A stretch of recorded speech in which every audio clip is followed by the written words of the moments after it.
Hello and good morning, everyone. Welcome to a very special Lawyers and Dragons. I'm very excited to be here with you all this morning. Thank you for joining us. We're going to have some fun, aren't we, David? Yes. Hello, everyone. Welcome to the Lawyers and Dragons holiday special. I am your game master for the day. I am David here from Prototopics. Now, before we introduce everyone here, I'd like to give a brief introduction as to the world we are in, and then give a little introduction to the festivities that are happening today. So, for hundreds of generations, the wall safeguarded the lands of Athriel from the wretched. 300 years ago, in far-off lands, a great sundering echoed across the world, tampering with the magical barriers placed upon the wall, breaking it with breaches and cracks. Wretched creatures, spirits, and monsters have since destabilized the lands of Athriel, moving through the kingdoms and wreaking mayhem. In response, many find themselves called to action, enlisting in the guild to fight the wretched and protect their homes. You are a guild recruit, level 3 adventurer, and your first mission takes place on Mythwood Eve, an annual winter holiday meant to celebrate family and friends with an effort of gift giving. And so now we find all four of you having just gone through some travels on the back of a carriage on your way to the village of Yulevale. You are all guild recruits, and your first mission is to go to Yulevale, who are calling for aid, as there is something going wrong here, something that might spoil the festive holiday. And so your memo that you received reads, it's Mythwood Eve. Why are there memos? Sorry. Because it's your job. You got summoned to a job. There are no memos. There's Rob. Is it? I'm sorry. It's a carrier. Can it be a carrier pigeon? I don't like memos. It's a little need you too to for real, I pigeons think, for here. Rob. We need you to push through the PTSD today.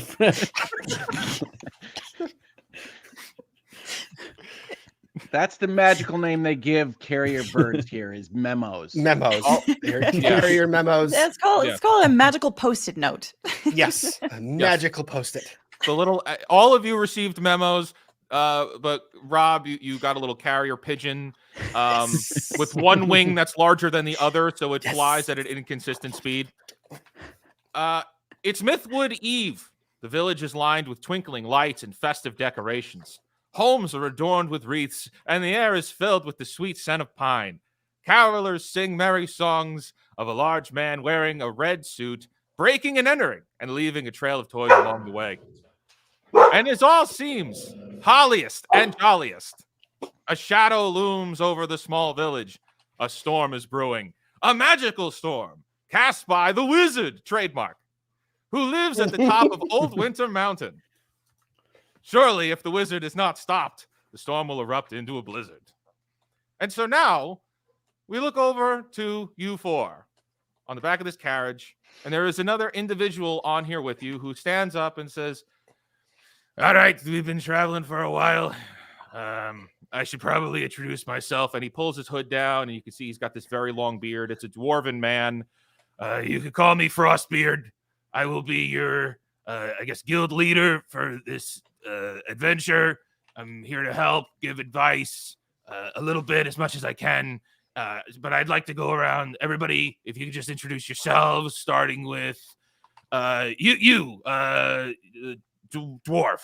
Go ahead and introduce yourself. Wait, no, you're not a dwarf. You're a Christmas elf. I am not a Christmas elf.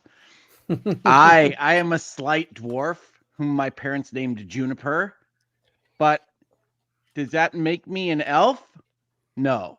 Just because I like red, the color of blood and battle, and green, the color of envy and money, that doesn't make me an elf.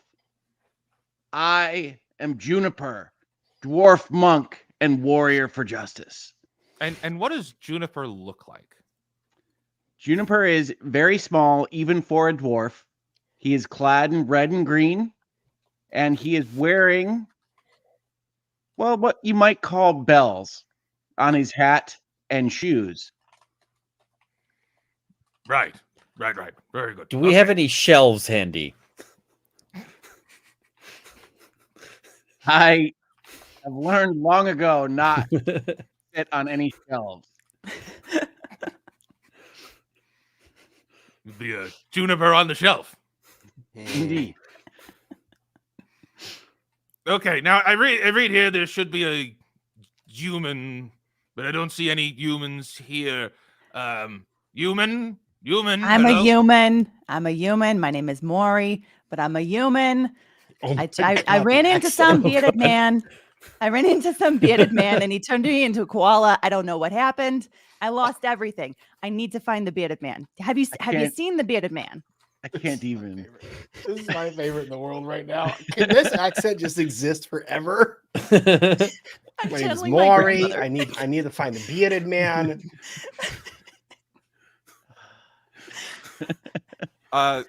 Frostbeard stops for a second and pulls out a mirror and looks at himself and then puts it down, very concerned, looking back down at you. I'm not talking about you. Don't worry. Well, good. So you're a human that's been changed into a koala. Yes. It's a long story. I bet it is. Okay. Next up, we have somebody named Nim. Nim, go ahead. Nim, who's Nim? Hello, Nim. Raises a hand. I'm not really sure how I got signed up for this. I went on a run for more beer, and here we are. Nim is a fairly tall elf, although with sort of bright red hair, and is carrying a cask over one shoulder that is apparently empty. So you don't know how you got here. Would you say it's a Correct. secret? Would you say it's a secret of Nim? No. Oh no. Okay. Oh no. I will have to mail you a slap. This is fair. I could put some bonks in the chat. Okay. Active bartender, former bartender. Active, I suppose. Active. Okay, I'm going to make a note of that. All right. Now there should be. I mean, I mostly just stand there, but Right. Now there's the last. So you're the last one. As Frostbeard looks at Klaus. I don't actually have any notes on who you are. I am Klaus. Oh, you're Klaus. I am Klaus. I am Klaus. Anything else, Klaus? I am Klaus. I was given the option of either having words as my superpower or sword and shield. So I chose sword and shield, which means I have no words. that is not correct. That is not how that I know. works. I am Okay. Klaus. He is Klaus. I'm an elf. I was formerly a carpenter by trade. I am. So very fitting, appropriate. I'm very confused all the time. I happen to be confused about the group in front of me, why there's a koala that's talking like, well, Friend Maury. Drescher. So I'm just going to sit here and pet my carrier pigeon that had a very difficult flight. And I'm going to make sure that the note goes safely in his backpack that he has, because all carrier pigeons have backpacks. Yes, but yours has a little Dora the Explorer backpack. Backpack. Can it be a backpack. Spider-Man backpack? Like it's a, like mini mischief Spider-Man backpack. Do Spider-Man backpacks have a song, Klaus? Yes. I am Klaus. So we have Koala, we have Groot, we have me. This is good. How did this? We did not plan this, by the way. How could this We don't be plan planned? anything. No one knew that I was going to come in with some kind of an accent. Nope. I was about 50-50 like the minute before we started on whether I was going to actually go through with it. Nope. David is a precious saint who deals with us for all these episodes, folks. I mean, you weren't the only one that had the accent. David was trying to figure out what his was halfway through. That's me all the time, always, every day, even in work meetings. Are you kidding? Please tell me you bring in Hardy in work meetings. It comes out. It just does. I can't control it. Yeah, so we'll be sitting there doing a budget meeting. I don't know. I have no idea. Speaking of budget meeting, The you're worst the budget is Nick when he gets pulled Ostero. over by the cops. David gets pulled over by the cops, and suddenly there's a Hardy voice. I don't know, officer. Would And you like Hardy is some really cheese? bad at talking his way through a police stop. I was told to ask for my lawyer, but I'm going to just tell you everything. Oh, yeah, Hardy's definitely a soft set. Yeah. I was told You to have no ask for my jurisdiction lawyer, here. but he stopped answering my calls. All right, so you guys find yourselves arriving at what looks like this very festive, Christmassy town. There are lights lined all along the buildings. There are people moving around. There's a nice Christmas snow that looks like has just landed, which hasn't been touched yet. So it looks like a Thomas Kincaid setup here. But you see down in the center of town, it seems like there's some kind of festivities going on there where there's people actively standing around tables, building things, making things. And I turn it over to you guys with what do you do? As the carriage arrives and the gate drops and you're able to leave the carriage, and Frostbeard says, all right, you guys could go down to town. I'll meet you there in a minute. Hang on, this is a Christmas mission. No, It's there's- Mythwood there's- Eve. There's people making things. I'm going to go there and figure out, is there a 3D printer set up so I can figure out why mine is not behaving well? I'm going to go talk to those people. I need It's an a 3D investigation printer. check. That's just what they do. You need an investigation I check? need an investigation check. You need to roll some dice, son. Okay. I'm going to investigate. While you're rolling, Rob, I do want to acknowledge Karate Cat Mom, who asked for a birthday shout out to their 15-year-old son Yay. and L&D fan Jetstorm. So happy Happy birthday, Jetstorm. birthday. I hope it's a great one. Yeah. 15's a Yes. good one. Happy birthday, Jetstorm. I'm rolling a 14 for investigation, so I can see some. Maybe. Klaus, as you start, you move. Do you move down towards the main town? Yep. As you move down towards the Absolutely. main town, you see that there are banners hanging up along some of the buildings that say annual toy making. And so all of the tables are lined with people making toys and gifts. And This on is a my heaven. 14, you see that there is very clearly a station set up for 3D printing. Yes. Good. It's a technological toy making. This is fantastic. Great twist. And as you go over, you see that there are a bunch of little gnomes just wearing full-on engineering tinker garb as they're building this massive 3D printing rig. Oh, yeah. Uh-huh. Like Santa there Claus s- too. How can there they be had the spiced conveyor rum? belt. Yep. Just throw in some spiced rum, and let's just make this we are in the Yuletide spirit. Jumping over to Maury. Yuletide Zone. Maury, you see this setup, and you'll see as Klaus walks down and seems to find something to attend to. What is Maury doing? Well, first off, Maury's she's a little more slowly like getting off the carriage. Little because legs. little legs, little arms. So she's just sort of like slowly climbing down and then like very slowly trudging behind them in the snow. And she's just she's trying to see if there's anywhere that she can find some really good gingerbread cookies. Sure. I need We're, an we're on investigation mission check. and from the start, as always. Did you say gingerbread cookies? I'm hungry. I thought I smelled gingerbread. There I- is gingerbread. Investigation. I'm just happy to not be the shortest person on this adventure. You're welcome. Investigation check. Oh, let's see here. That's going to be a 7. on a 7. Keen eyes. There is just plenty of scent, but you are not able to pick up anything of gingerbread. Hmm. Instead, as you walk through the town, you will find that there are open tables set up for other people to make gifts and make presents and toys. There's Okay. everything you could think of is what you're seeing here. It's a toy making stations. You should Okay. probably be concerned about being mistaken for a stuffed koala, though. So keep moving and keep talking.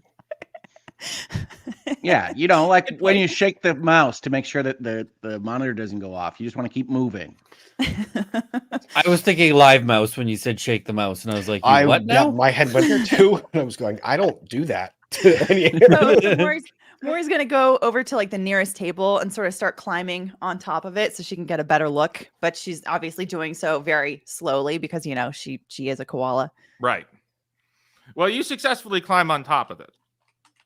Okay. And And as she's you- just gonna walk down the middle of like this long table of toy making and just sort of like, okay. Would you say the toys are of good quality? Yeah, actually that's what she's gonna say. She's gonna walk down and be like, quality check. Oh God! I, roll an investigation with advantage. Okay. Roll a pun check. All right. First one's 12. Second one is 22. on a 22, Maury, you remember that anytime you do a quality check, you have a clipboard and spectacles that you could put on that gives you the advantage to properly do quality checks. Does she and also have a clicky pen? it's a clicky pen, yes. Okay, good. Yes. Oh, Yeah, you take out the notepad and the clipboard and you're looking around and people are making some really good toys. Like this is artisan level toys and gifts, and they have it down where the wrapping is done in like 2 hand motions and they've got like the tape on their fingers. Like they're professionals at doing this. I need these folks. Something around I the can only house. dream of because I Yes. have the hand-eye coordination of a squirrel. So but yeah, everybody, this seems to be like this town knows what they're doing, and it looks like they're moving really, really fast because as you notice all of that, and on the conditions of you being here, you see that there's a very big dark cloud over the village. mhm. Okay. Well, she's gonna continue walking down the table with her clicky pen and her clipboard and her little glasses on her nose, and she's just gonna go and examine and pretend like she's maybe very discerning, but she's secretly very impressed and in Okay. awe of all of this. Okay, Juniper, you see all this as well. What does Juniper do? I'm gonna flip out of the carriage and look for a low table to flip onto. Investigation check as you move through the village. Since when was Juniper a circus dwarf? I am a warrior monk, sir, not a circus dwarf. You just okay. Why are we flipping? What exactly is the difference? Sir, if you could flip, you would flip. Well, Juniper, with that flip, the flip is successful, but as you land, a puff of snow goes and clouds your vision, and you can't quite see very well. So at that's the fair. most, the best table you could see is the one that Maury has just climbed on top of. Well, and I'm still impressed by a talking koala climbing and expecting toys. So, can I see anything on my table that I flipped onto at all? Well, you see all of the tools there. There are what looks like this is a station for making wooden toys. All right. And And I there would are- like to look on this station to see if there is anything that might be effective as a defensive deterrent or offensive weapon. Give me another investigation check. We got to see through the snow, Juniper. How about that Nope. 7? Nope. That really made a difference. you can see your feet. There is a handful of small nails that could be used as ball bearings. Wait, Why are we? that's not- No, this is. nails and ball bearings seem like they do very different things to feet. Hey, they're very small. On a 7, Uh, that's what he sees. I don't make the rules. That's not Wait, true. wait, hang on, I can hang on. accept it. Wait, what? But yeah, I feel like that is exactly also inaccurate. All right. Well, I will try to scoop up the nail ball bearings, whatever that might be in the real world, and put them in my satchel. Okay. Yes, you've got a handful of nails.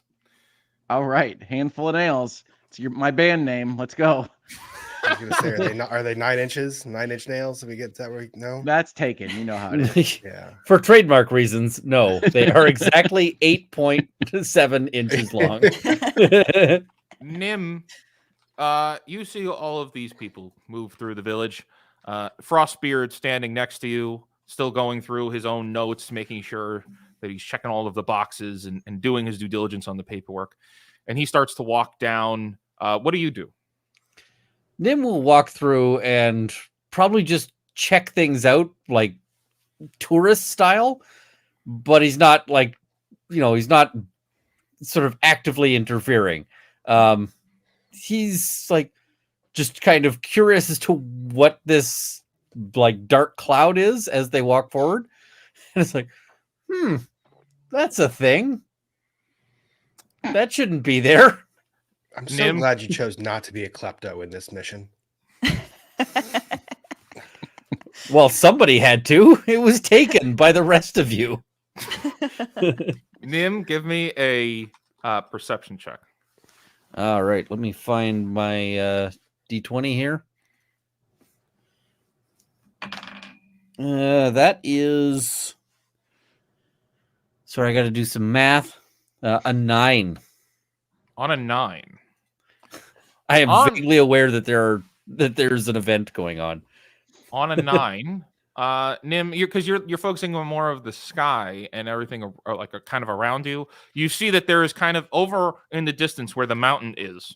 You see that there is what looks like something moving in that direction. Just kind of this kind of shadow moving along the mountaintop there.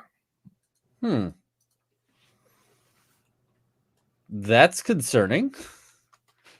I take it it's a distance away at this point. It's a very good distance away. Yeah. Well, let's anything that can make a shadow from this distance is probably outside of the abilities of, what did you call us? Guild trainees, guild recruits, guild cannon fodder. Oh wait, no, that's not in the official brochures. I guess we can go and scout it, maybe. Can anyone else see this like mystical cloud forming at the top of the ridgeline, or the shadow? Give me a perception check with disadvantage because you're focusing on the 3D printing. We're otherwise distracted. Yeah. Perception check, disadvantage. So we've got, oh no. I feel 2 like this is rolls gonna and be lower bad. number. 7 is the disadvantage. Yeah, 7. Yeah, that 3D printing is making life-sized toys. So you're much more focused on that to notice anything else. Okay. It would be distracting. Yeah. Yeah. And in multiple colors too. And there's no 3D printing lines either. It's solid. It's like perfect. It's just perfect, yeah. Oh my gosh. No need for sanding. Printing weapons and tools and no, you said positive fun things. Those are positive fun things. Yeah. It really depends on your personality. Both of those are capable of solving a lot of problems. Yes, in very different ways. I need Maury and Juniper to roll perception checks. Oh, well. Because Okay, you guys then. are up on the table. 18. 10. Okay. Maury, as you're looking around doing your quality check, you also notice that there is this kind of a shadow moving across the mountain, and it is moving closer and closer to you. And you could see that there's actually a kind of a winding trail coming down from the mountain all the way down to the village on the other side. And you see that the shadow's moving along that path until something appears Uh-oh. right at the foot of the village, but you are a distance away. You're not close by, but it looks like there's just somebody kind of stepping forward wearing a large pointed hat and some kind of garment that looks like he's on the box of old Cookie Crisp. Man, if there were somebody here with an obsession for pointy hats, that would be a big day for them. All right. So Maury, of course, is going to point this out to Juniper, since Juniper's basically right next to her, right? Or nearby. So she's going to point that out. Yes. Yeah. And she's going to look around too to see if anyone else, any of the workers or anyone else like notices who this person is or this person's arrival. You will definitely notice that the rest of the town is like, like kind of nervous and scared. They are very much concerned. And you see that some of them are even like putting their hands over their toys and their goods, trying to secure them as if they're going to be taken. Oh, all right. It's the Grinch. Maury's she's gonna turn to the nearest worker and she's gonna say, "Do you know this guy?" That's the wizard's assistant. They're here to take all of our merriness and toys. Now, is he the wizard's assistant or the assistant to the wizard? I think part of the magic is that when she whispers, the accent goes away. Yes.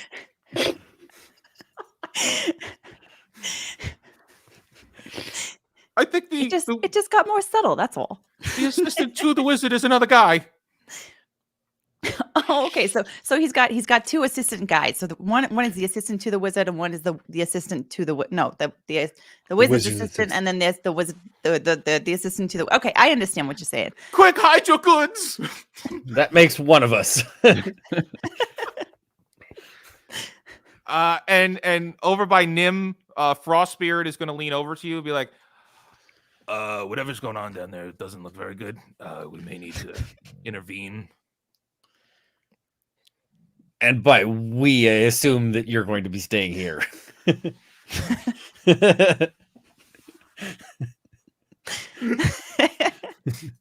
No, I'm pretty sure something else is going to happen to me that causes me to stay here.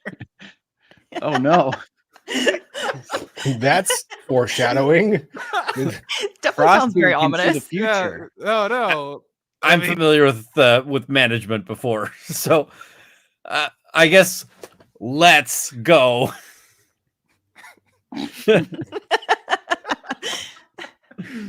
Right. Let's do this. So he's gonna march on, ready to go. He puts his notes away that he's been signing off on. This beard is really ridiculous. I think I'm gonna end up losing it in a second. So you guys will carry on. I need to know what Klaus is doing under the circumstances, as the 3D printing gnomes have just started shutting everything down mid-build. Looking at what was printed, everything's being shut down, and then looking around to determine why they are now stopping with the fun 3D printing. Yeah, you'll see that there is a Cookie Crisp clothing-wearing gentleman who has appeared at the foot of the village to the distance. Okay, so now I'd like to see if there's any weapons nearby that were being printed. Give me an investigation check. How do we investigate for weapons? Investigating. Rob goes to Santa's workshop and he's like, "Where can I find a gun?"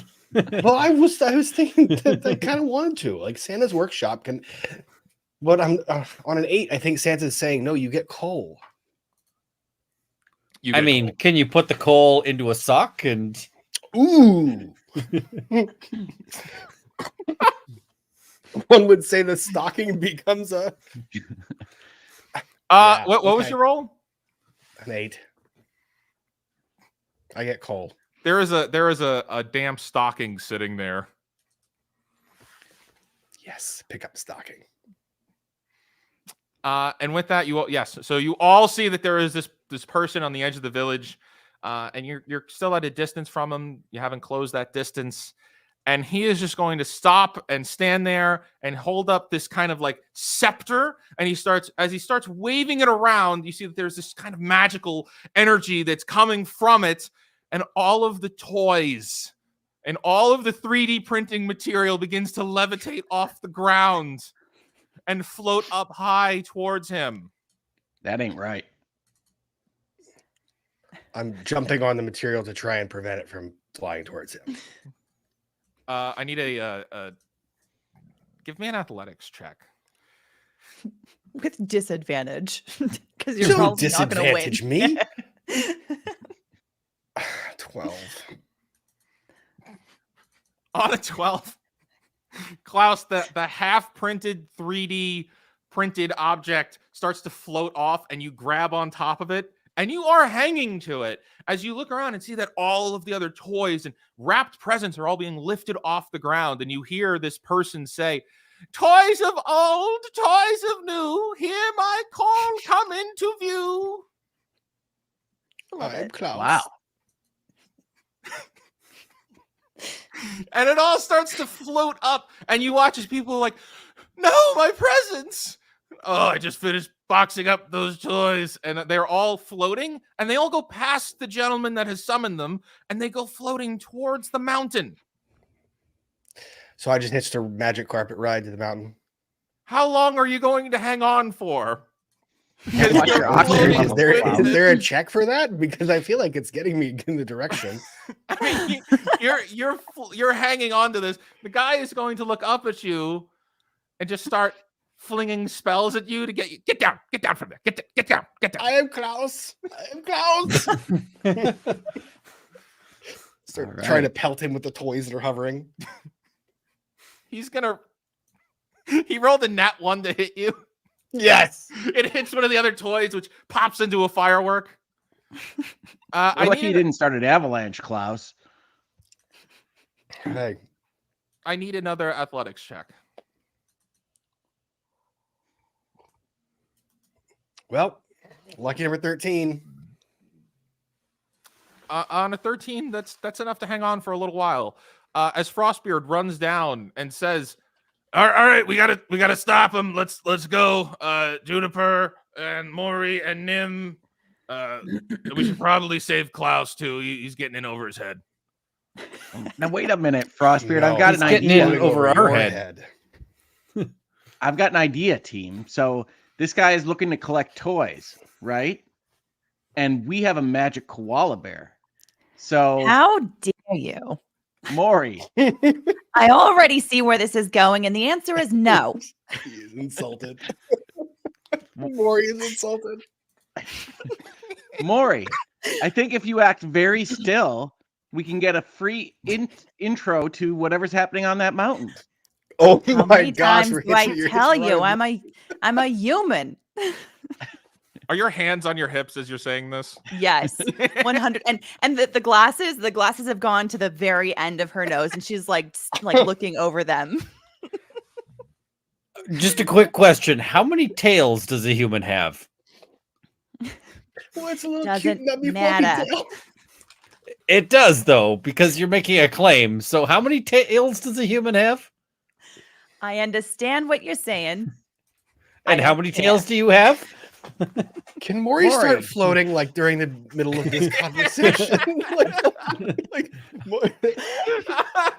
I need Maury to roll a deception check.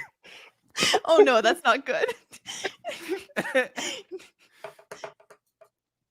10. Maury begins to float. Hey, what's going on? Hey, no, I'm outraged. This is outrageous. This is absolutely Maury, just horrific. roll with it. Roll with or it. fly. Does anybody try to catch Maury? No, this is what we want to have happen. You're flying. I guess get I can him. see that. I can see that, and I can see that none of you are trying to help me. You're gonna help us I wanted all. to hitch a ride. What is Nim doing? Nim will see if there's a sufficiently large toy, like a wagon or something, that he can hop onto. You see, everyone hated my idea until it worked. No, we still hate it. It's just we don't have any better ideas. Klaus, you're still hanging on, but as you're looking around, you see Maury is being lifted as well. And Nim, there is some kind of a little cart, like a little kid's cart that is lifting off, little red wagon. Yeah, You jump I'll on it? climb onto that. Juniper, what do you do? Oh, Juniper is from the mountains, the great white north. I am going to climb this mountain. I'm going to head in the direction of the wizard's assistant and the floating things. The Okay. assistant to the wizard or wizard's assistant? Whichever I'm supposed to be following. So 3 of you are floating off in the direction towards this little wizard guy. Frostbeard and Juniper, you guys walk together towards this guy, and he says, "Stop right there! Entry to the mountain is forbidden." Completely missing that there are still 3 of you floating over him. See, at bare minimum, we're a good distraction. I At jingle koala my bear bells. minimum.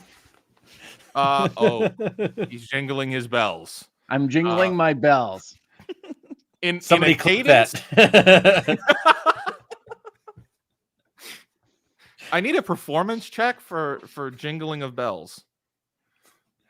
Okay. Well, I'll try not to hit the wrong things here.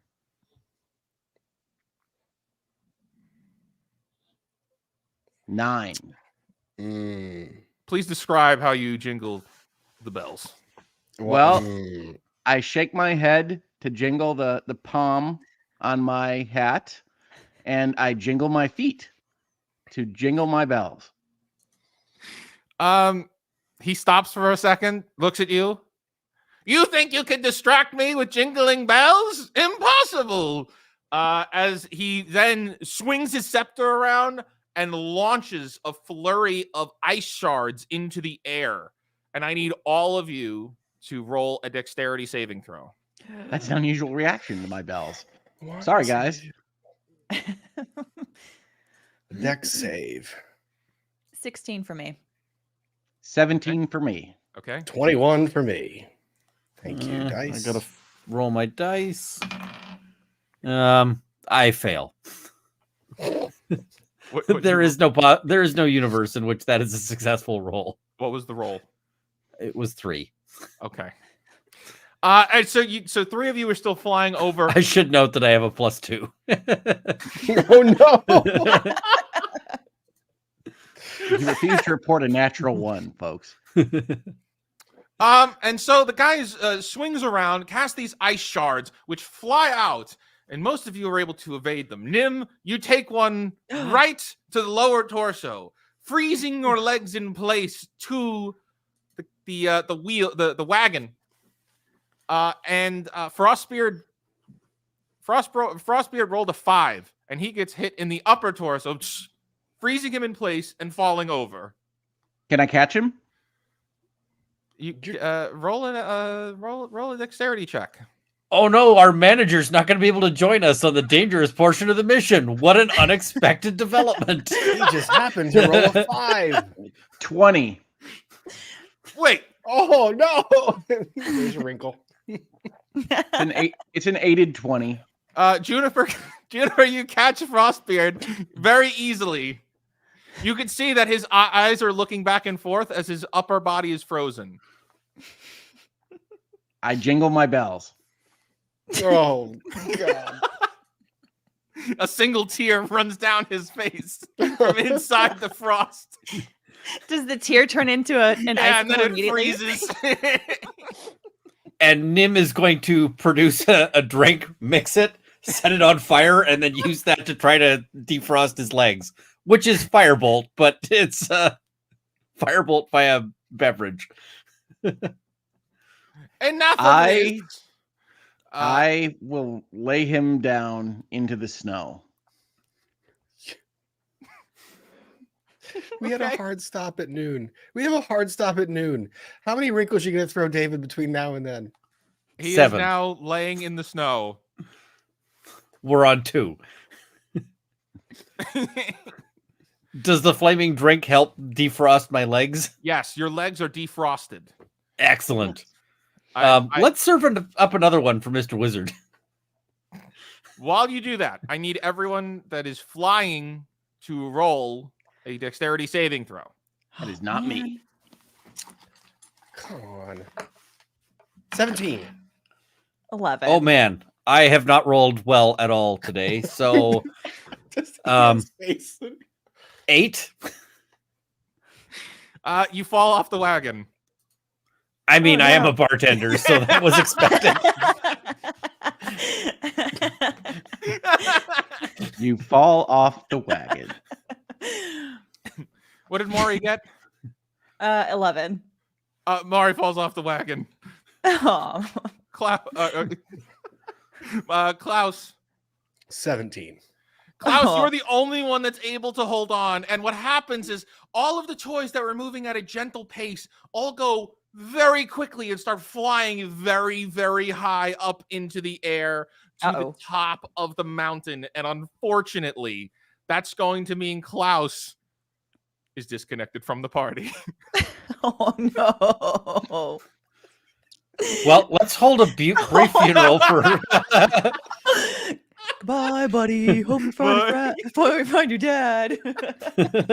Oh, no. Let's hold a brief funeral for Klaus and then move on. Klaus, you feel like as if you're on Spaceballs and you've just gone to ludicrous speed as the items fly rapidly through the air up to the top of the mountain. And we'll get to you in a moment as the three of you are able to regroup at the bottom, and the wizard guy just snaps his finger and disappears. And what do the three of you do? It's good that Klaus is still alive because I was planning a eulogy that was just he was Klaus. As I whisk away, I just scream back, I am Klaus. He was Klaus, a person that we met.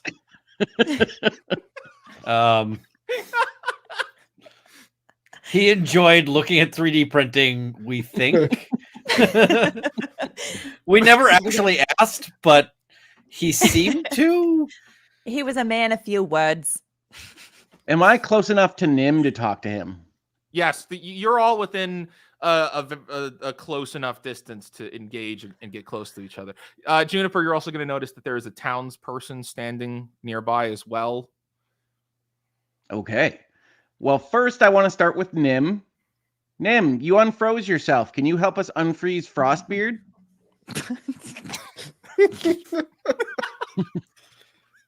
I can, although I have a feeling it's not going to help. But I will try the Somehow something's going firebolt. to intervene and it's not going to work. I will try the beverage-based firebolt on the manager. Roll to attack. He's allergic. Okay, I need new dice because that is a 13 or no, 11? Yes. You hit him with an 11, and you see that some of the ice begins to melt, but it's not enough to break him free. Well, Almost the as good if news is you're that off this is by a couple cantrip, digits. so I can keep going. All right, let's defrost Frostbeard. In succession, how many frostbolts will you fire? Like, Well, gonna let's answer try that. one at a time. or are you just don't gonna answer that. flail frostbolts at him? Let's try one at a time because otherwise we might end up with a different problem. It's like Burnt beard. it's like, oh crap. We needed to stop somewhere between frozen and extra crispy, so Do it. All right, roll for the next one. all right. Thank you for the help, Nim. That is actually a decent roll, which so 22. A 22, yes. Roll for damage as the rest of the ice just begins to melt off of him. Where are my dice? Somebody roll me a d10. Chat, roll a T10. Where did my Okay. dice end up? D10 is coming, and it is a 10. Excellent. That is my favorite kind of thing to roll on a d10. Did my dice only end 'cause up in the Rick garage? Yes, on a 10, Frostbeard's frozen torso and face melt. And he looks Wait, up his face melts? the frozenness. on him. Okay. Words are important pause. there. Yeah, I had a different interpretation of that sentence when you said it. So He is thawed out. I was thinking Indiana Jones face melting. That was Yeah, where my head went to. I Well, was like, oh, well, that was excessive. he no longer has chilled monkey brains. All right. Frostbeard, how are you doing, buddy? It's cold. Yeah. You got a little frozen there. Yes. Oh gosh. I'm glad we're in agreement on what happened. Can you stand? I think I can stand. And All right, stands let's up. go. We've got to Ugh. solve some kind of problem that we haven't identified yet. Let's do it. Right. Well, we better move quickly. The sun's getting real low. That's what I Frostbeard hear, falls Hulk. down the mountain. Cutting over to Klaus. Klaus, as the ludicrous speed comes to an end, you find yourself dropping as like you come over the top of the mountain, and there's just this pit, and all of the toys begin. Well, we never knew. I was David's imagining all the connection toys went would be away in the really fall, briefly. Like the David's toys in back? the background. Oh my gosh. He just went ludicrous speed to the top. Of the mountain Yes. himself. Did you freeze for a second? I froze. It's it's the same thing that Frostbeard's feeling right now. Blue screen of death. A Yeah. little bit disconnected. Yeah. And so Klaus, you've got there's this pit over where all the toys are just falling in, and the spell ends, and they just kind of fall down into the pit. What do you do? I mean, I don't really feel like I have a choice. I'm falling into a pit of toys.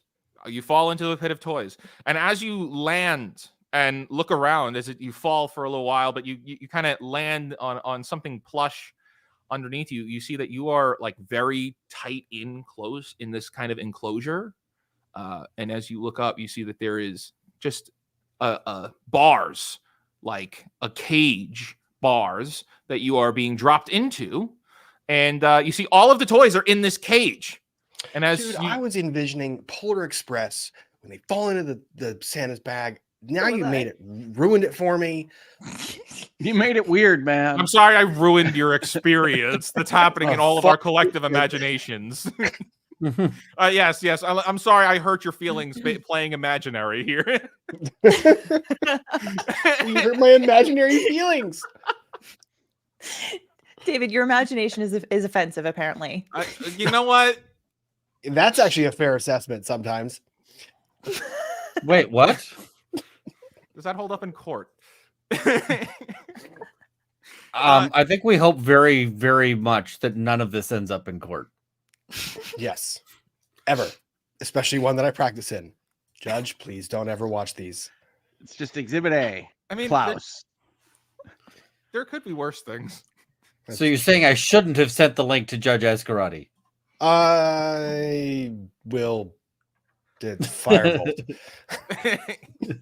But yes, Klaus, you land into this kind of cage of sorts, and you're surrounded by these presents. What do you do? Look for a lockpick among the presents. Give me an investigation check. What kind of presents are they making? I don't know, but I figured that I think of something. He's Oh, like, no, I need a shotgun. I need this. It's like, what are the children here? Are these like special forces children? They might be. I'm looking for that green beret little kid who's out there who asked Santa for a lock pit set, a breaching device. Just don't open the presents for the Marines because it's all crayons.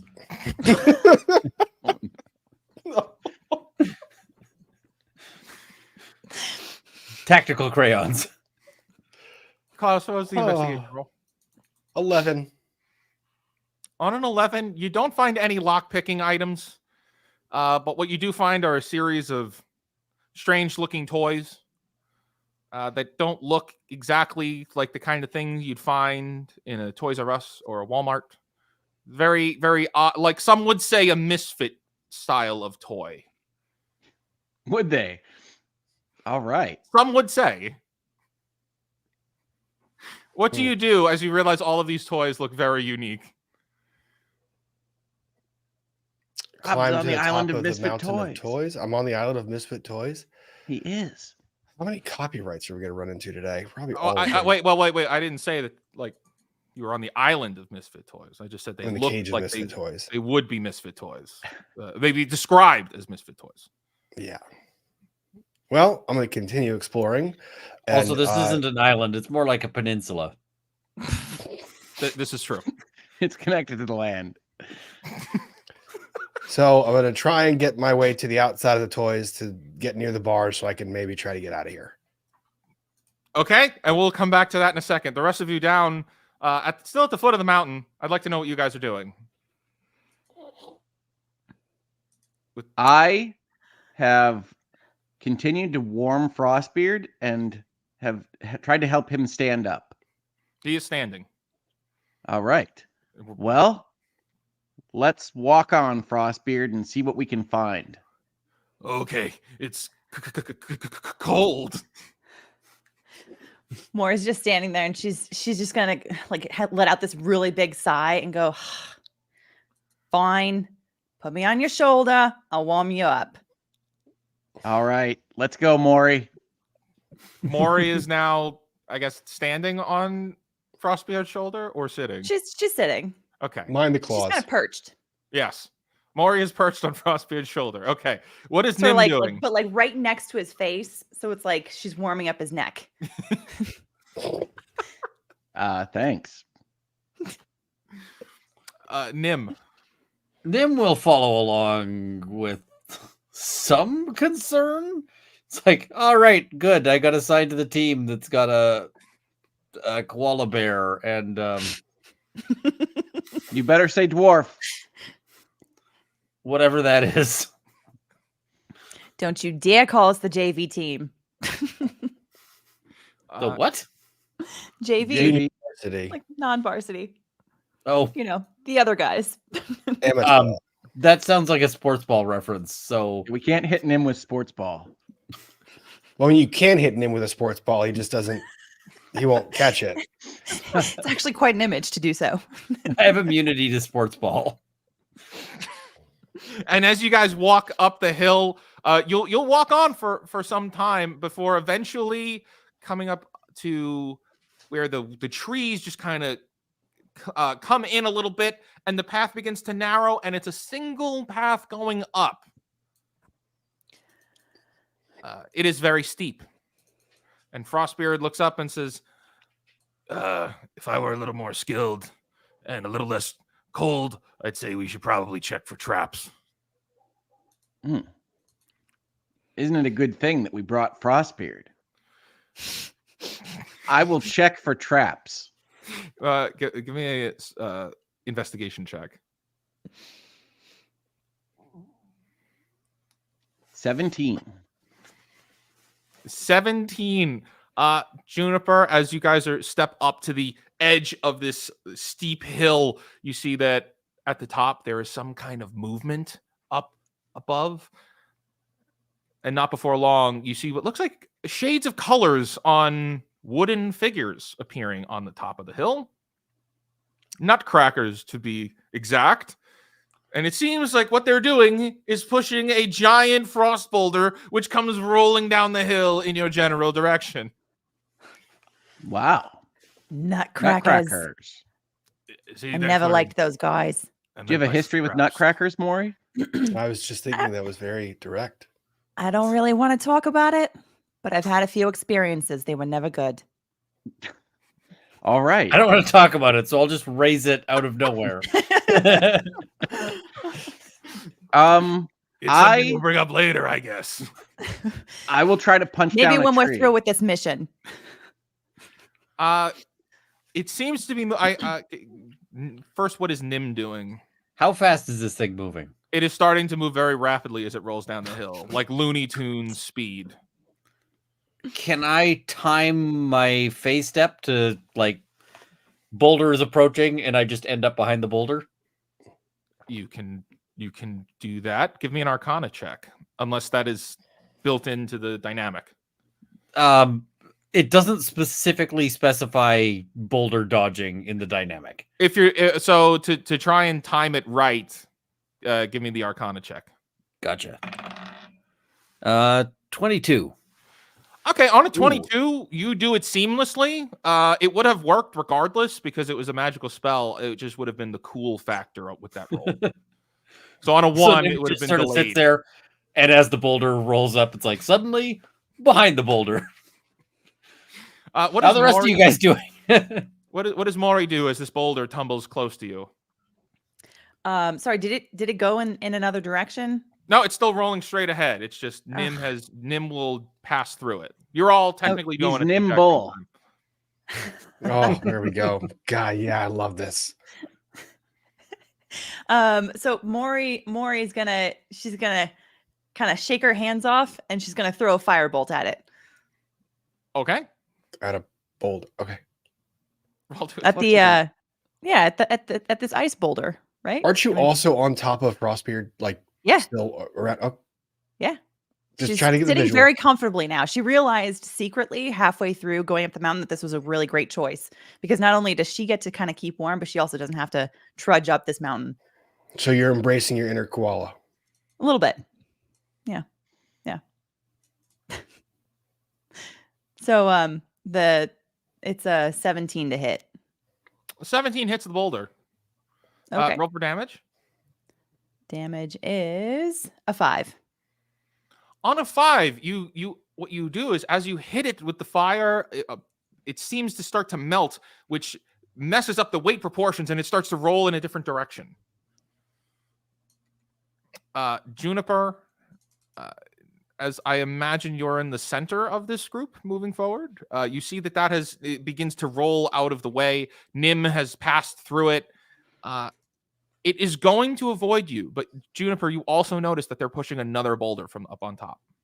What do you do? Okay. My first thing is, do I have any ability to know where the boulder is going now? I don't want it to hit the village. Oh, it's going to roll into the trees. It's going to roll into the trees. Okay, that's okay. If a second boulder were to come at us, would I have enough time to punch down a tree? Punch down a tree. Okay. Yes, I would like to hit a tree with my fists and knock it down so that it is in the way of the boulder. And then once he knocks down that tree, he's going to take the blocks of wood that come up and make a Catapult. make a wooden axe and a wooden pickaxe. I am a warrior monk. I need a strength check. Sure, that makes sense. +5. 5 pure. Oh. As you go and start punching the tree, you feel like you would have needed a stone axe to cut down this tree. Well, that's just my So- anxiety talking, right? We can You've do got to it. punch weaker trees to make that Yeah. pickaxe, and then mine some stone, and then you're good. Yeah, you see that there is actually a weaker tree right next to it that you could try again. I should point out the boulder will hit you on the next one if you fail. Okay, but we're not going to fail. And that's just our mind talking to us. We will try to punch down the weaker tree. I should have evaluated the trees. Is that a strength check again? That is a strength check. The weaker tree takes an 18. All right, so you go and punch the first one, and it really doesn't move. And as you lean over and punch the second one, it just falls over. What do you do? All right. Is that tree going to be in the way of the of a second boulder? How's the second boulder doing? Oh, it's rolling very quickly towards you in the group. All right, so I'm going to try to make sure that the tree is going to block the boulder and redirect it in a non-damaging direction. Yes, so the tree would have fallen kind of in the middle, but like pinball, it will pull it off into a different direction. As soon as it hits this tree, it'll roll the other way. All right, fantastic. That was the idea. We did it, guys. Now, I'm assuming you all would have been moving forward as this is happening, as you deflect each boulder. So as you get to the top, you see that there are 2 nutcrackers up at the top that are now standing there. And while they don't have facial expressions, they are just kind of shaking back and forth as if they're nervous. Maury starts like kind of growling under her breath at them. Very intimidating koala growl. I need roll intimidation. Intimidation. I have a -1 for intimidation. Which is Because you're a koala bear. oh, Oh my god! please describe how you intimidate the Nutcrackers. She just kind of like puts her claws in front of her and just like goes like stares at one and then stares at the other and just goes like The Nutcrackers, recognizing you and your ferocity, turn and start running, but they run like Minecraft, so that's how their arms are moving. That makes sense. We punched down a tree. Nice. Cutting back to Klaus. Klaus, you're still moving through, and you see that there are still more and more toys that are falling down into this large cage. What are you doing? I'm getting around to the side of the cage, trying to find a way to escape it. Is there a way? Can I see a way to escape it? Give me an investigation check. We're doing a lot of. I haven't been doing good at investigations. So maybe I should stop giving you prompts that say investigate. Dang it, 4. As we say in the biz, nailed it.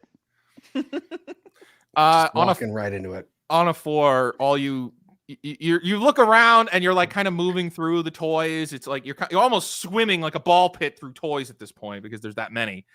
And you just hear, "Hi, friend. What kind of toy are you?" If that turns out to be a Jack in the Box, I am going to.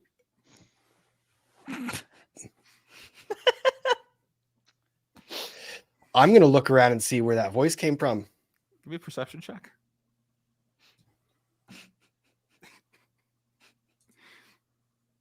Seven. Hey, I'm over here. Can you see me? No, friend, I can't see you. Can you like raise a hand if you have one, please? Here, I'm raising my hand. I'm right here.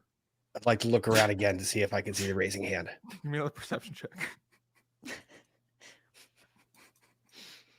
14. On a 14, you see nothing. I see nothing. It's a Are you pile an of imaginary toys. friend? You don't see anything. No, I'm not imaginary. I'm real. Okay, I'm a where real are boy. you? You're a real boy? I'm a real boy.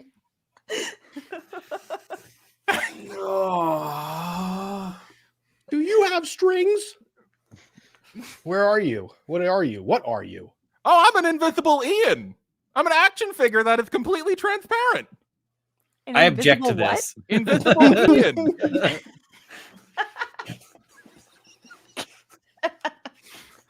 So all I got to do is find the hot sauce, and you're standing next to the hot sauce. And the knives. The misfit hot sauce that is in fact like actual fire. Invisible Ian from the company Gaslight.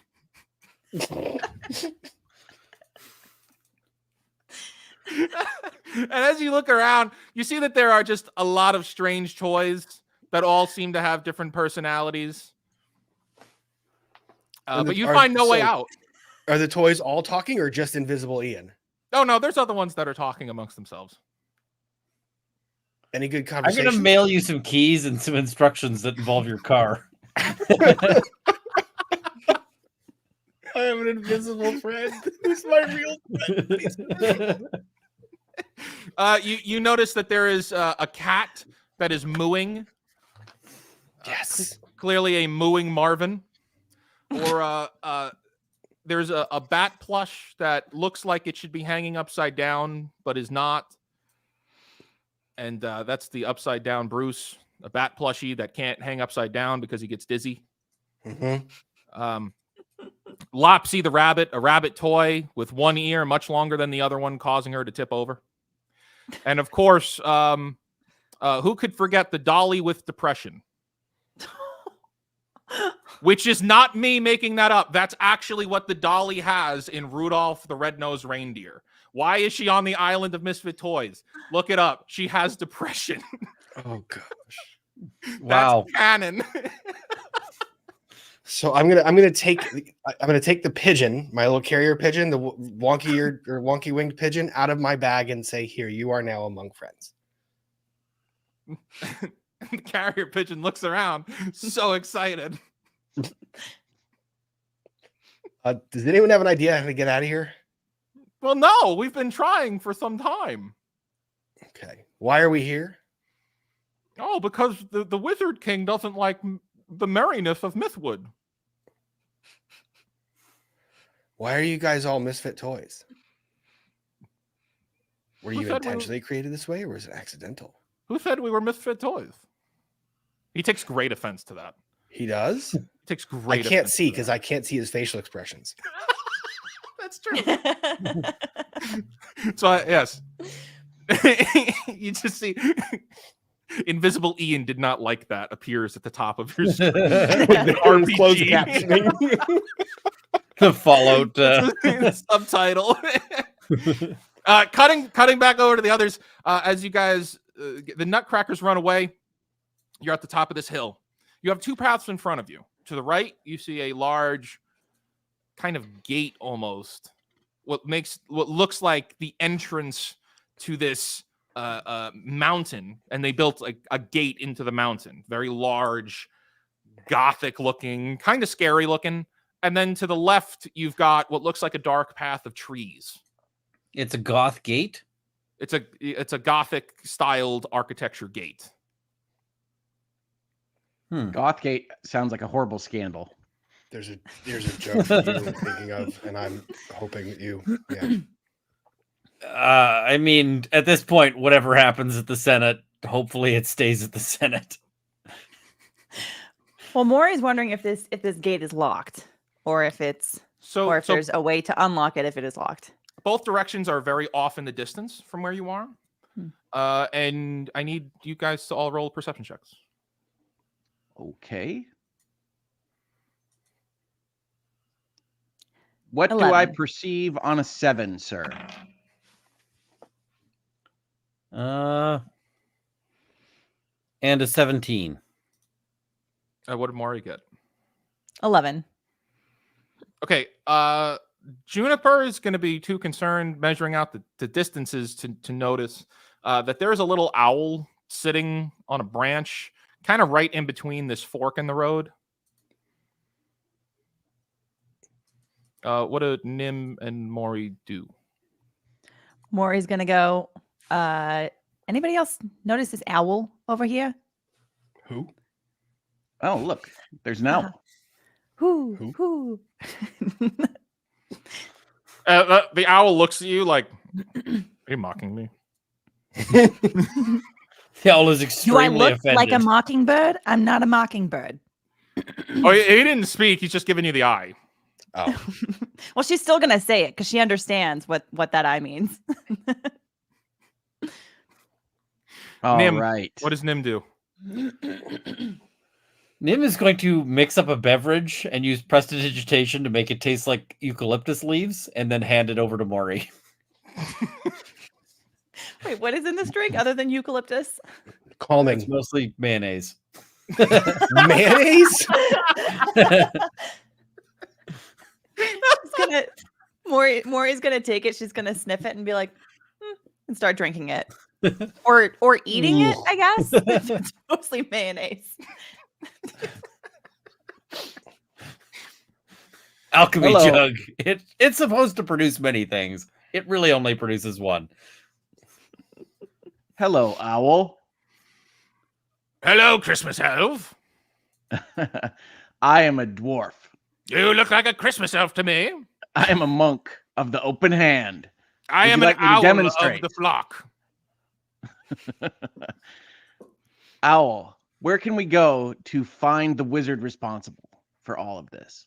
Well, if you could go that way, but you may also go that way. Or both ways.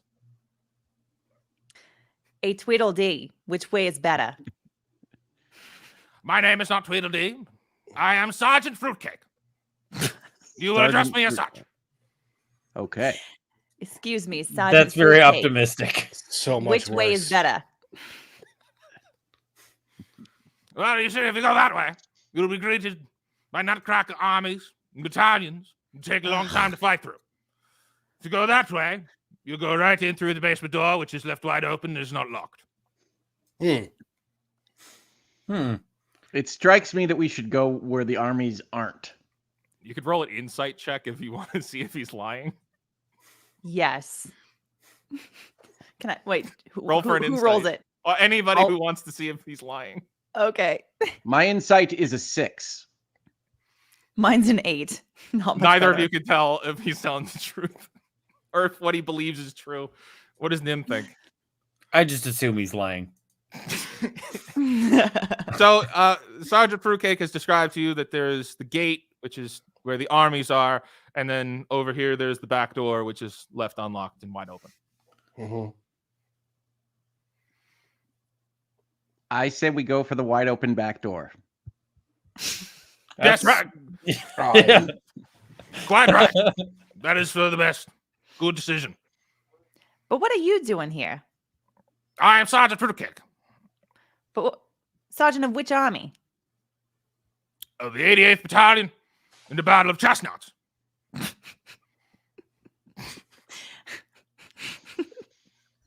What's your connection to the Nutcrackers over there? How do you know about them? I don't know much about them. They kind of invade my woods from time to time. Where I live, So where's the Knocking rest of down your my army, by trees. the way? I am. Well, they're all around you. Maury just kind of looks around, trying to see if she can see any other owls. Give me a That's perception check. racist. What makes you think they're owls? I don't think that's race. Speciesist? Yes, What is we're- that ist? You know, I'm just not touching that. We're Yeah. isking against imaginary creatures now. what was the perception check? Oh, I haven't. Let me do that. Perception check is 12. On a 12, as you look around, you see a variety of different colored eyes all over in the woods, just like kind of up in different places. There's just different eyes. They're all around me. They're always here. Maury's just kind of looking around. Fair enough. So you're going in through the back door. Yes. That's what she said. Family friendly. David, you knew you were going against the clock. The more times you said it, you knew. You know, yeah, but I'm not saying it with that in mind. I'm saying it as in this is family friendly and no one's going to make those comments. And yet here we are. And yet here we are. The story of Lawyers and Dragons. All right. I say we go the non-nutcracker way. Yeah. All right, but how much can we trust these owls? 0%. About You as mean the far as eyes I that can are throw in 'em. the forest?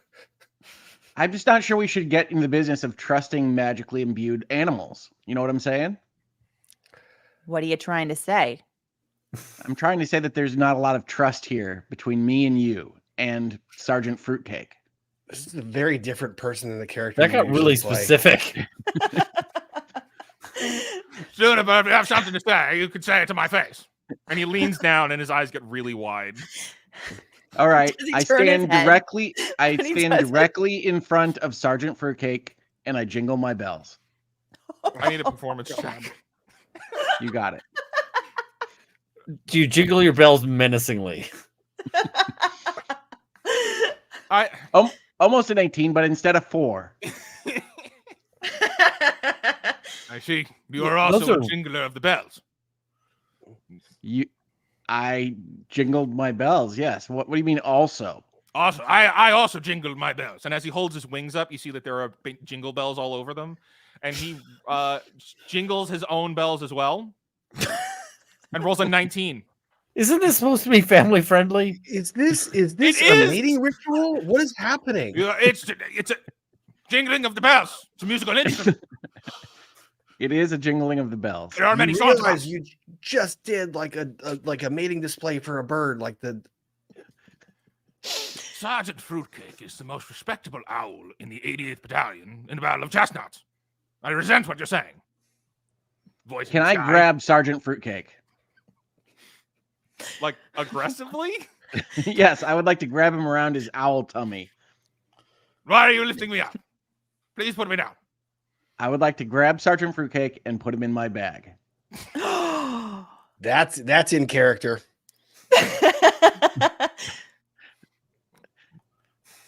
Let me need a. It's like, you, sir, are now treasure. What are you doing? Hold on. Let me hear what I'm supposed to check on this. Yeah, I need an athletics check to grab him, which you Oh, rolled really well. high with, so he has to roll against. To be clear, I'm a very athletic warrior monk dwarf who rolled a 20. You successfully pick him up, and as you're holding him there, why are you holding me? You What are you have doing? bells. Yes, I have bells. That's why I'm Oh. holding you. Oh, well, Are you gonna shake? Are you gonna jingle his bells? Do you shake him? No, I'm placing him in my bag. Oh, Oh, I see. You're going to put me on your shoulder. I will be. You're putting me in the bag. I am disappointed. Yes. Thank you Ah. so much, Sergeant Fruitcake. Why am I in this bag? I don't Just know. a minute, That- Juniper. Are you not concerned about his other army around us? And she kind of looks around and all of the different colored eyes that are just blinking at them. My feeling is that anyone with bells is trustworthy and can go in my bag. But doesn't that mean that they can't trust you? What? I'm not going to hurt him. He's just in my bag. Isn't that a form of hurting him? No. He's got bells. Do you not understand? I do not understand, but I'm not going to ask any more questions I won't get straight answers to. Anyway, let us carry on. I said I would go with you. If I must sit in the bag, I will sit in the bag. All So it's right. just a little mild kidnapping. There are no kids involved. It's an owl. Let's proceed towards where he directed Kidnapping is was- very misleadingly named. that there was not an army. And you find that there's a wooden door built into the side of a mountain. It's just a plain wooden door. Wars in the mountains. That's what dwarves love. Let's open that door. You open the door. I open the door. I peer inside. What do I see? So as you open the door, absolutely nothing happens. You just opened the door. It is completely unlocked and nothing bad happens. And as you open the door, you see inside that there is a cage sitting in the center of the room that is filling with toys that are falling from the ceiling. And Nim is checking for traps using the age-old method of letting the dwarf go first. It's elven tradition. Nim, to your surprise, there are no traps on this door at all. It's a poorly designed dungeon. Says the dungeon master. Okay. I mean, traps don't step- usually make sense. It's like, why does somebody have a trap on the door to their toilet? That's eventually going to go bad. I step into the cave. Klaus, you see as the group steps into the cave. I am Klaus. Oh my God, Klaus is here. That Yeah. gentleman's name is Klaus. Do I hear this from inside the bag? Yes. I too have an invisible friend.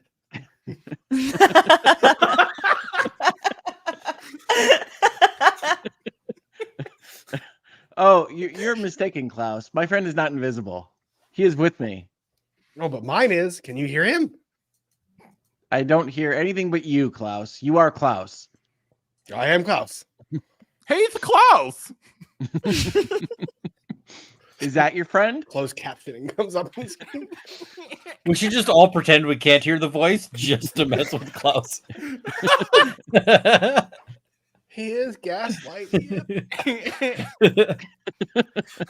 As you all walk into the room, I need everybody to give me a perception check, including Klaus. Looting Klaus. All right. 17. 20. It's a dirty 20. 18. 1, but not a natural one. Juniper, you are so concerned because Sergeant Fruitcake is starting to ruffle his feathers in the bag, and he finally pops his head out. Oh, good. You could all see him, but you're not paying attention to anything else. Nim, Maury, and Klaus, as you're all looking around, you see that the cage that is being held here is being held up by a series of chains. You all notice that those chains seem to be made of frost. We know how to deal with that. Nim? I will serve a flaming beverage to the chains. Here you go, chains. Drink it up. It's also made of mayonnaise. No, this one will be made of like hard liquor that actually burns. Okay. Klaus, what do? You're inside the cage. It's not for long. Can I see what he's doing? Do I have any understanding? Are you Oh, gonna let me know rolled that high enough. You saw the chains, and you could see that Nim is doing something to try and break the chain. Okay, I'm getting out of the way of whatever Nim is throwing in case it doesn't really aim properly. Okay. And I'm also warning all the other toys. Incoming firebolt. Quick, everyone, move! Hopefully these were not the toys that were rejected for being too flammable. Oh no. It's like, well, we've solved the rescue problem. Nim, go ahead and roll to attack. 16 plus 5, 21. 21 hits. And as the first chain starts to melt away, you could see that one of the sides of this cage starts to droop, which, Klaus, that would be enough for you to climb out. Climb out. Quick, everybody, follow Klaus! I am Klaus. Klaus, as you climb out, a swath of toys follows you. They are at your heels, and they just kind of surround you. Would you say they are my toy army? On an insight check, I could say that. Okay. You got to earn it, Klaus. Insight check 12. On a 12, you notice that there's enough of them following you that they might take orders. They're your toy rabble. Yes. Okay. Okay, so you have freed the toys, but there's still one more thing you must do. You have to stop the wizard from casting the evil spell in the blizzard that is impending upon Yuleville. Yes, that's In right. other words, we have to prevent the wizard blizzard. The Wizard Blizzard. It's quite catchy. That makes me laugh. The Wizard Blizzard. Are we on the coast? Wizards of the Coast is quite an enemy of a name. It's a good name for enemies. I like it very much. It's a coastal wizard blizzard. And Maury has prevented me from pronouncing the word wizard correctly at all. You're welcome. So in front of you right now, there seems to be a winding staircase leading up. Klaus, give me a perception check. I am Klaus. 22. 22. On a 22, Klaus, you kind of recall you were falling very quickly, and it was very dark as you were falling through that pit. But you seem to recall that there was some kind of a throne room higher up into the mountain, and that is where the wizard might be. Yep. I'm going to tell the group, guys, I recall that there was a throne room somewhere higher up into the mountain. We should go up in that direction. An army of toys, maybe we should all go that way. You're telling them to go up the mountain too? Oh, yeah. Okay. Sergeant Fruitcake, does that follow with what you understand about this mountain? I know very much about the mountain. That sounds to be quite accurate. Oh, good. Does he also have a pipe? I feel like Sergeant Fruitcake should have a pipe. Yes, Should. but he also has a kind of Santa hat that is extremely tattered, and a yes, definitely a pipe and a walking stick that he's got under his wing. Maybe an eye patch too. Well, that's going far. Do you like how all the lawyers are trying to dungeon master while David does his work? We have come full circle. Yes. You guys all move up the staircase towards the throne room, passing by other kind of cages of toys as well. That maybe this wasn't the only one. And just to save on time, would you be freeing all of the other toys as well? Oh, I am, because Along I've the way. realized that they can be assets. If they have frost chains, and since we know how to deal with that, I would want the group to free the toys as we went. Okay. Yeah. So That makes sense. you would free another 3 cages worth of toys, and now you truly would have an army of toys that could be referred to as misfits following you. And as you get up to the top, you see that there's this kind of gold ornate chamber room, and inside of it seems to be this very large throne. But just from the edge of because you're looking up over the floor into the room as you're walking up the stairs. You haven't gotten fully up there yet, so you're not fully visible to them. They're not fully visible to you. But Klaus, as you would have been the one to go first, you don't see anyone sitting in the throne. What do you do? I asked my invisible friend Ian to go scout the room. No, that's not going to be confusing at all. All right, 1 second. There we go.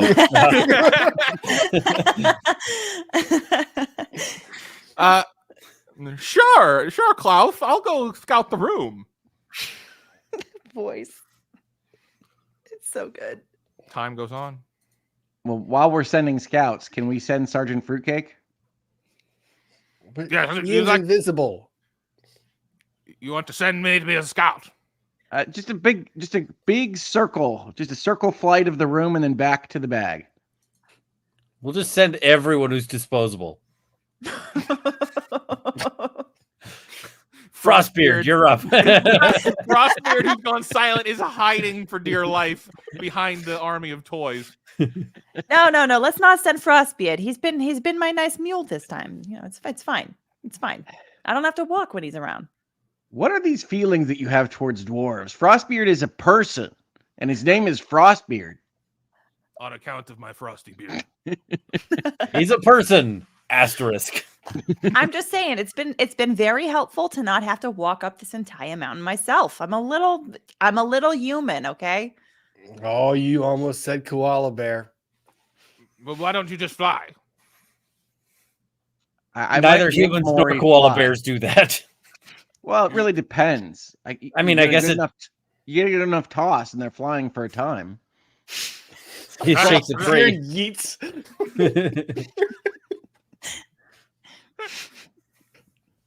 You see, if Juniper here throws you at maximum velocity, you'll be flying for maybe 2 seconds.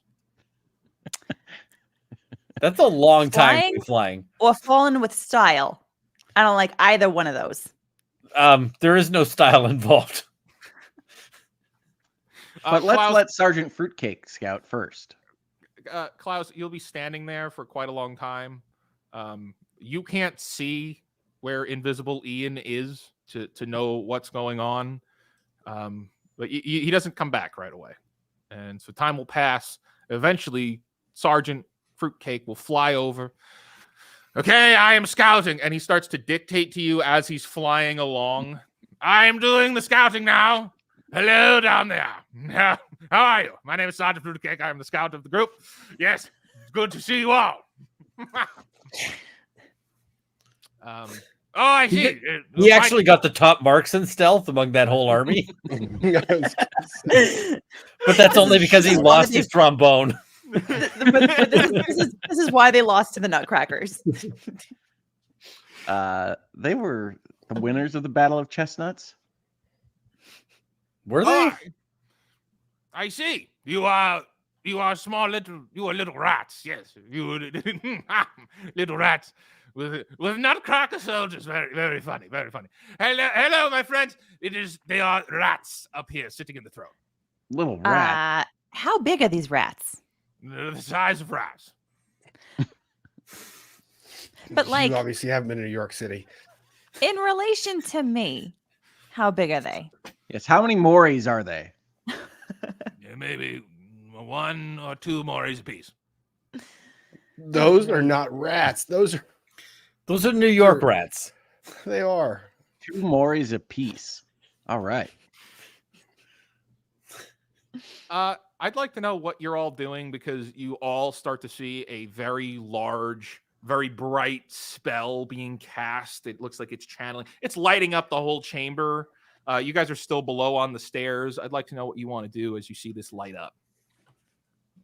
Let's go investigate that because I think we represent. Which guild was it? The guild. Is it the Lollipop Guild or? We represent. V is probably an acronym, but we'll figure it out later.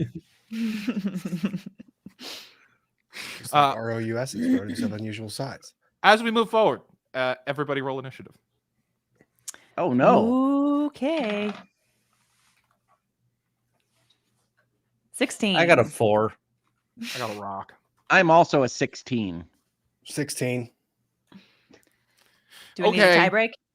All of you that just rolled 16, dexterity saving throw. Ooh. Or I'm sorry, dexterity check, not saving throw. Oh, why can't? Okay. Wait, what's the difference?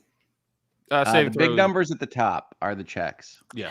Oh, okay. Oh no! Wait, okay, 4 is dexterity. my Oh, dex. 10. 12 on the decks. 12. What did Klaus get? 4. 4. And what did Maury get? 10. 10. Okay. And what was Nim's original roll? 4. Okay. So I'll be acting sometime next week. you hear coming from the top of this throne chamber. You would dare interrupt my Mythwood ceremony? Impossible! As a spell gets kind of cast. You know, he keeps using that word. I was gonna say, can we make it inconceivable? Because we already have ROUSs up there. I don't know what you're talking about. I would need you to explain. I don't understand either. Hey guys, I found something! Ah! As the spell gets cast, and you hear something has happened to Invisible Ian. Oh no! Man, Oh no! Is there any way to know what happened to him if he stops talking? He's invisible. You may never find him. Wait. Oh no! That would I be wish I had tragic if we Nightwind. never find him again. If we had Nightwind, we could cover him in sparkles. we should have put a bell on him. Yeah, that would have really improved his scouting. Okay, Maury, you go first. It's your turn. You've just heard "ow" from Invisible Ian, and I'd like to know what you do. It's your turn. Oh, did you say Maury? Yeah, Maury. Oh, sorry.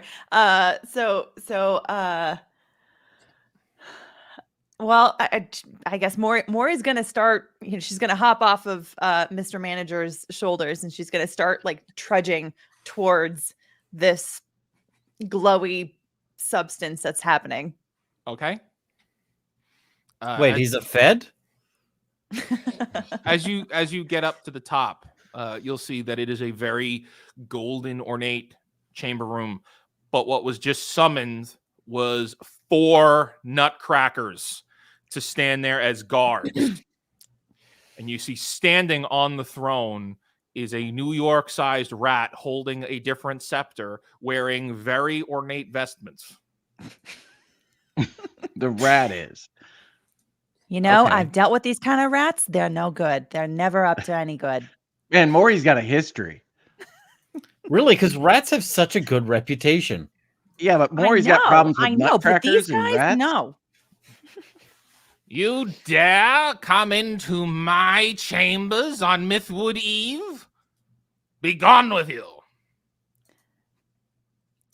It's still your turn. What do you do? This little rat is sassing gonna- you from the throne. So that Which so is is his it the rat? primary Is it the rat that's concern? saying that to us? Wait, what's that? So it's the rat that just said that To you. that talked about, daring to come into his chamber. Yes. You're not allowed to be incredulous about talking animals, Maury. No, she's not. She's not. She's They're just all gonna be humans. At least that's what they claim, without evidence. There's plenty of evidence. I just don't have it handy. Okay. Oh, plenty of imaginary evidence. Good. That's the best kind. We have imaginary friends. Oh.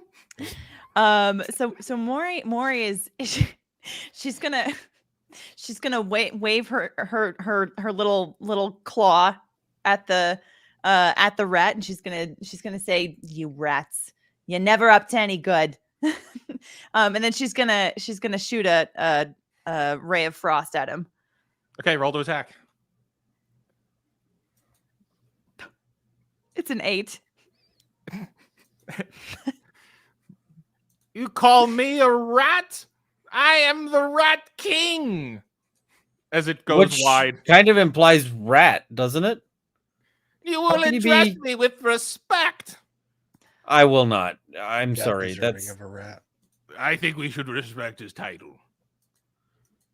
I am Sergeant Fruitcake. I expect to be addressed as such. He might be Okay, Rat Owl. King. Okay, well, that's just mean. You will respect my authority. Is that a Really landed extra title, coverage. King? Maury, is there anything else you do on your turn? She's going to she's gonna sort of like head towards one of the nutcrackers and just sort of latch onto its leg. Athletics check. Show me that athleticism, Maury. Yes, 13. On a 13, you jump There's off something. Frostbeard and run over and just gripped the Nutcracker's leg, who is now immobilized and cannot move. Yes. Juniper, it is your turn. Okay.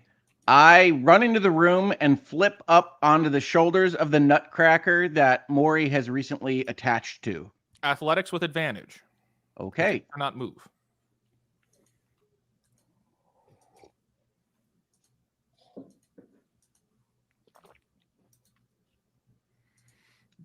It's a 19 and a 7. So let's go with All right. 19. 19 is a success. Juniper, you charge into the room and do a tumble flip up onto this Nutcracker.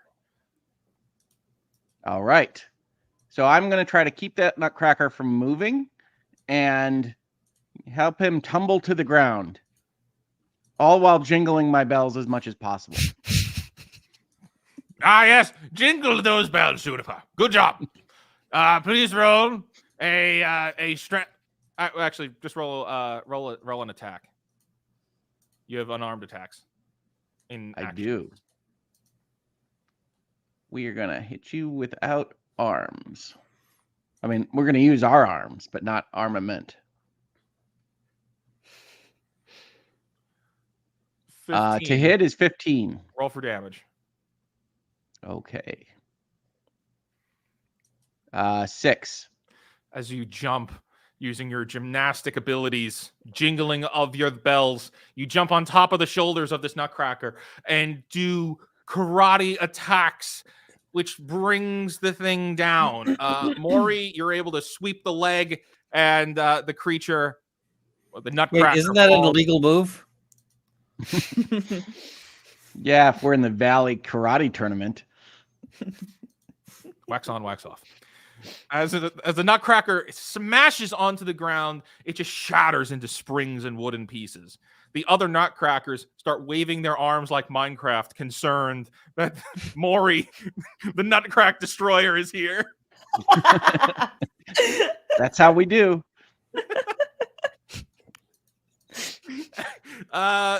Another Nutcracker is going to go, comes running up and tries to bat Maury with a wooden arm. No. Does a 6 hit? I need a dexterity saving throw or what? Oh, no, it's just your armor class. Oh, sorry. Oh, armor class is 12. Then he runs up, swings, missing you. Haha, Maury's nutcracker. small. Small. Another Nice nutcracker try. is going to run over and attack Juniper and rolls with a 13 to hit Juniper. Ah, you got me, Nutcracker. It makes no expressions as it is a wooden nutcracker, but you do take 1 point of damage. Ah, I'll live. Klaus, I believe it is your turn. You may go now. I would like to look back at all of the misfit toys and motivate them to attack. That's toys that might be described as misfits. We'll do that. Yes, I would like to describe them not as misfits, but as a rebel-rousing army of toys that have been deprived of their liberty for far too long Unique by toys. this evil, yes. person. How are you going to charge them up, and what do you say to them to get them going? Dear toys, you have seen one of your compatriots, Invisible Ian, take a spell. He's somewhere out there. We think he's still alive. We don't know. We can't check. Oh. You've been deprived of liberty for far too long. I think that was Ian. Deprived of liberty for far too long. Taken away. You can't spread Christmas joy. You can't spread joy at all when you're locked in cages. Who locked you there? That mouse, rat, king, that ROUS. We should all attack him. Who knew Klaus was so loquacious? I need a Klaus. persuasion check with advantage. I thought he was just going to say, I am Klaus, and that was going to be the I motivator. thought so too. Oh, no. I am Klaus. That's an 8. So he's got all of these grand ideas for what he's going to say, and what comes out is, I am Klaus. Was that with advantage, though? Well, that was 7 and an 8. Ooh. A 7 and an 8. Hold yep. on. We're That hitting turned all into the big We Are numbers. Klaus. Klaus, Mhm. everything you just said is what happens in your head, and the only words that come out is, I am Klaus. To which the toys all turn their heads and look at you confused, Like as dog. if you had more to say, but just couldn't get the words out. Well, then I would like to attack. Can I still attack the nearest thing to me? Oh, yeah, you've still got your turn. Cool. What's closest to me? Well, there's the 2 nutcrackers that just attacked Maury and Juniper. How far away is the Rat King? Within distance. Let's go after the Rat King longsword. Okay, swing to hit. It's a very efficient description. Oh, dang it. 20 to hit. 20 is a hit. I would hope. 10 damage. Give me a quick perception check. Oh man, he's not there at all. 15. Okay. On a 15. And with your attack, as you run up and stab him with your longsword, you strike true. And then you immediately realize this is a rat. So that instantly kills him. It was a long sword against a rat. Congratulations, murderer. However, It's a Christmas homicide. he is bad, and he was the Rat King. And as you stab him, he goes, you won't kill me that easily. And you see And it turns out he was wrong. He just died. as he's dying, you see that he lifts off of his chair a top hat, which he spins into the room. Oh. What? Here's a bomb. Is that what you think of when you think of spinning top hat at Christmas? It's a bomb.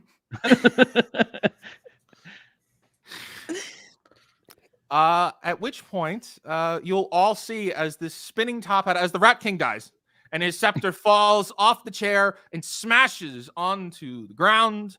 This spinning top hat spins past all of you, falls into the center of the giant chasm that you have walked up and up the spiral, and she has this hat, lingers there for a while, spinning in place, magic coming out from underneath it. And you all hear the words, "Happy birthday!" Oh. A snowman? Are you kidding me? After all we've been through today. As you Is all there see- some sort of trauma here that I'm not understanding? Oh, no. Did Frosty the Snowman not make his way to Canada? He has summoned a Frosty, not the Frosty. There is now a Frosty, giant snowman golem that we have to fight. Can I talk to Frostbeard? Am I within range? Yes. Frostbeard, can we be very clear on what the contract was here? Rat King toys, yes? Technically, He's trying to negotiate the work. Okay, well, I don't see Make a us pay raise. killing or otherwise dealing with a magical snowman as part of our job description. Would you agree there? And as you say that, you see that the Frosty has taken full form, which is a just giant snow golem, which punches a hole through the mountain and daylight comes immediately through. And you could see that it's already started blizzarding outside. Now that's how you punch a natural feature. Well, technically, you're contracted to protect the village, but it was supposed to be stopping the storm, stopping the wizard. I guess stopping that thing now too, right? Well, I don't. That's not how I work my work orders, friend. So, are we getting paid for Friend. that? Wait, friend. I don't know. You've never addressed me as friend. I feel like that's a Yes, it was intended to be derogatory. I jingle my bells at Frostbeard. deception check. Meanwhile, the toys are passing out union signs. Like, 3. You jingle your bells to no success, as he's gonna say, "Nah, I'm pretty sure we're supposed to protect the village, though. I'm gonna look and see, make sure I'm not missing anything." And he's gonna sit down on the ground in the middle of the combat and start flipping through his notes to try and find the correct assessment here. All right. Well, contracts are important, kids. Remember. All right. oh, It yes. sounds kids, like please. we should deal with this giant snowman, and hopefully we'll get paid for it. It is Nim's turn. You know what? Anyway, firebolt.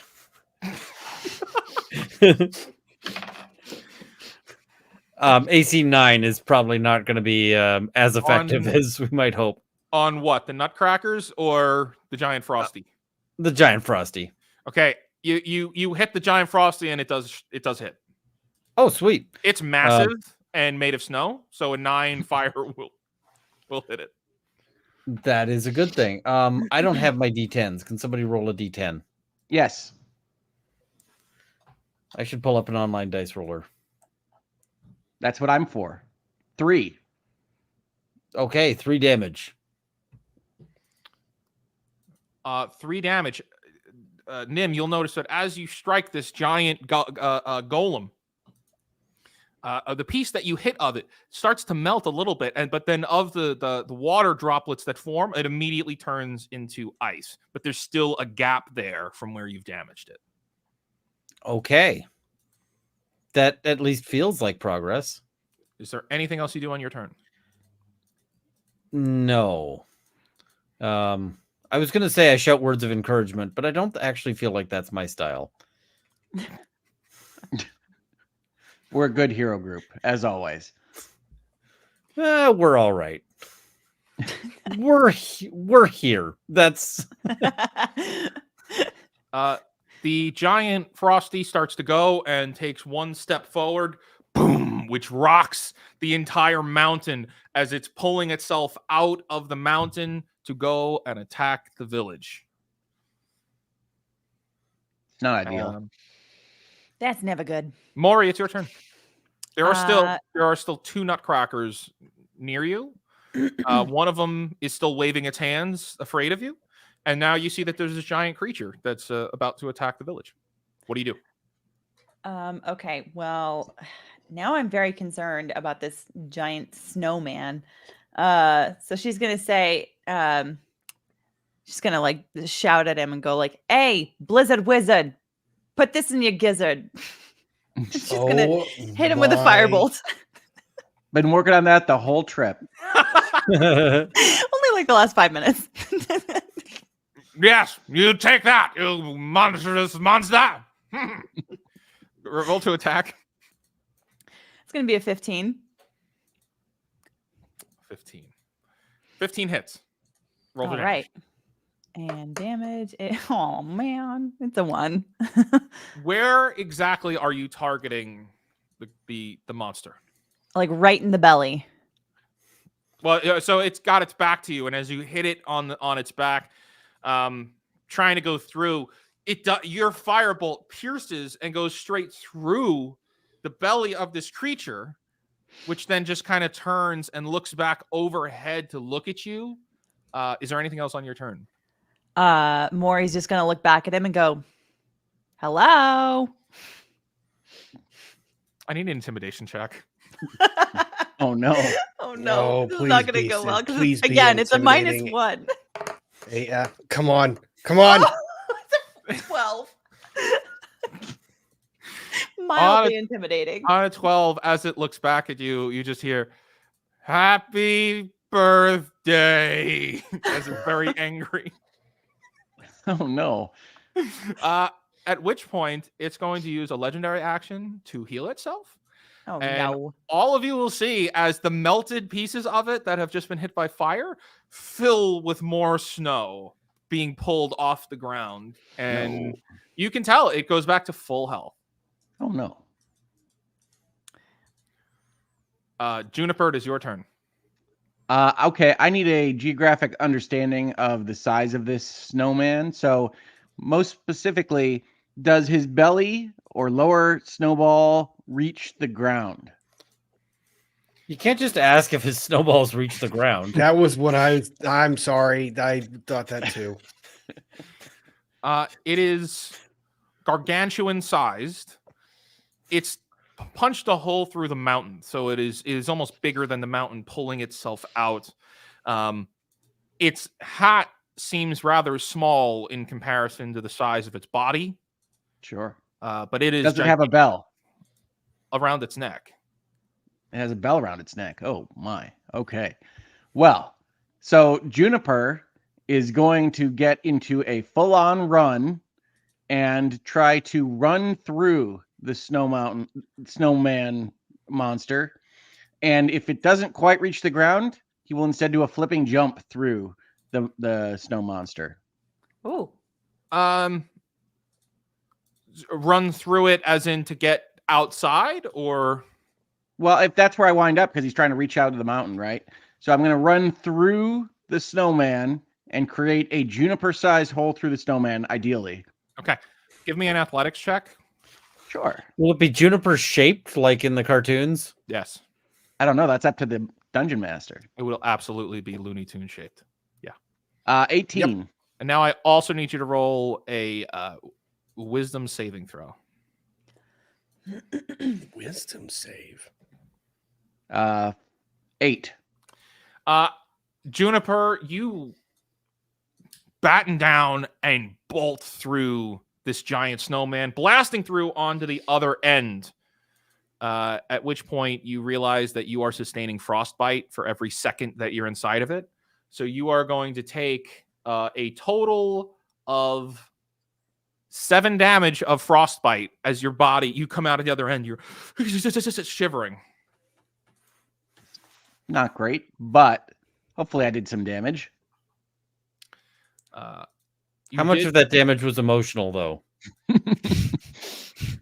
You ever Still been counts. pierced by a dwarf running at full speed? You don't want that. No, I have not.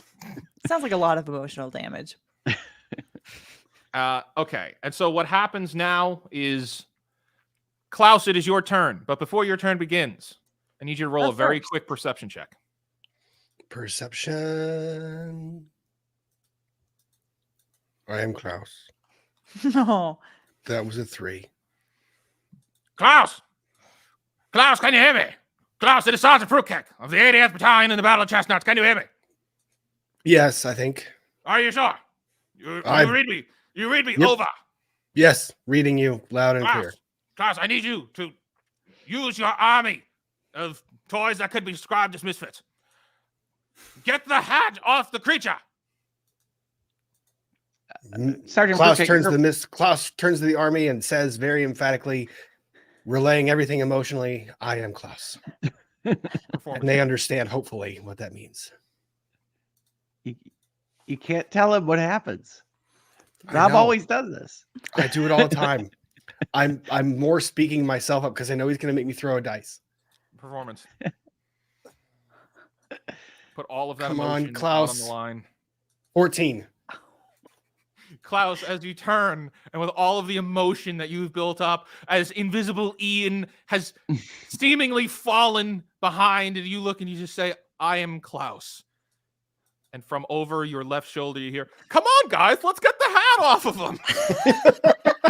As there is a wave of toys that climb up and over the giant Frosty and start bombarding the hat.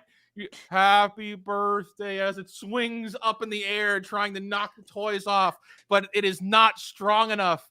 And as the toys pull the hat off of Frosty, a spiral of magic descends as Frosty begins to disappear, and the hat just kind of glides down to the ground. All of the toys instantly fall, and they are fine because they're toys.